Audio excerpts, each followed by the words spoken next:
Alors on va travailler maintenant sur le périmètre du cercle. Donc comment est-ce qu'on calcule le périmètre d'un cercle? Eh bien là, on a vu qu'il y avait une formule à retenir. On va tout le temps calculer périmètre du cercle en calculant pi multiplié par le diamètre du cercle. Pi, c'est un nombre. C'est un nombre qui vaut environ 3,14. Ça c'est juste une valeur approchée parce que c'est un nombre en fait qui a une infinité de décimales après la virgule. Pi, c'est une lettre grecque, c'est la première lettre de périmètre. Donc lorsqu'on fera des calculs à la main, eh bien on utilisera une valeur approchée qui est 3,14. Et lorsqu'on calculera avec une calculatrice, eh bien on a une touche pi qui permettra d'avoir quelque chose de plus précis. Le pi qui est dans la calculatrice, il doit s'arrêter à peu près par là.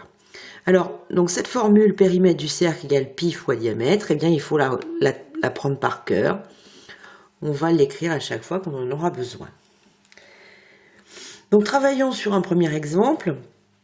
On veut calculer la longueur d'un cercle de diamètre 8 décimètres et on veut que le résultat soit arrondi au centimètre.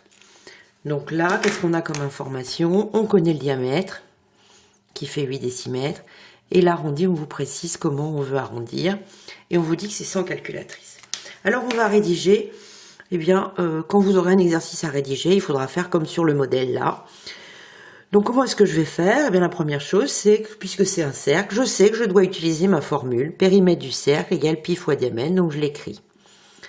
Périmètre du cercle égale pi multiplié par le diamètre. Alors attention, à cette formule, elle est valable que pour un cercle. Je ne peux pas l'utiliser pour autre chose, elle serait fausse. Donc j'ai besoin de connaître le diamètre, mais ça tombe bien parce que je l'ai. Donc égal pi. Alors, comme je veux que ce soit sans calculatrice, je vais donc prendre une valeur approchée. Donc 3,14 je vais prendre. Et je mets, attention, que c'est environ, là, du coup, fois le diamètre qui est de 8 décimètres. Et je vais donc poser cette opération. Donc je pose 314 fois 8. 8 fois 4, 32, je retiens 3. 8 fois 1, 8, 11, je retiens 1. 8 fois 3, 24, 25. Donc 314 fois 8, ça fait 2512. Donc 3,14 fois 8, ça va faire 25,12. On était en quelle unité? On était en décimètres. Bien sûr, on marque tout le temps son unité.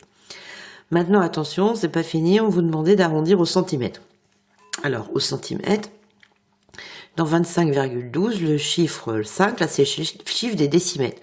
Donc, c'est le 1, le chiffre des centimètres. Donc, on va écrire 25,1 centimètres. Voilà. Pour le deuxième exemple, en plus, après, je veux calculer le périmètre, cette fois-ci, d'un cercle de rayon 3,25 mètres. Et je vais arrondir, cette fois-ci, au centième. Et on utilisera la calculatrice. Donc bien sûr, je vais utiliser comme d'habitude ma formule, périmètre du cercle égale pi fois diamètre. Mais je vois qu'ici, c'est pas le diamètre qu'on m'avait donné, c'était le rayon. Donc il faut que je commence par calculer le diamètre.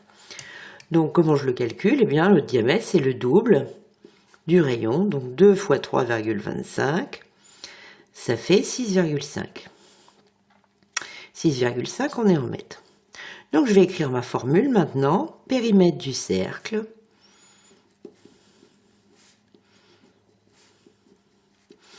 égale pi multiplié par le diamètre.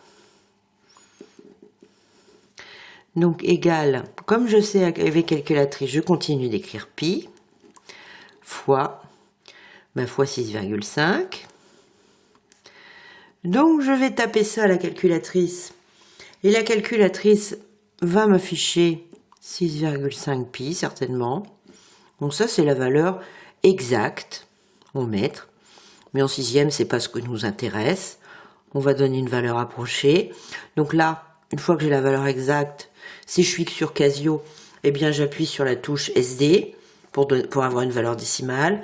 Si je suis sur une calculatrice TI, j'appuie sur la touche avec deux petites flèches qui est juste au-dessus du égal et ça va me donner une valeur décimale approchée, donc qui sera 20,42 mètres puisque on vous demandait d'arrondir au centième.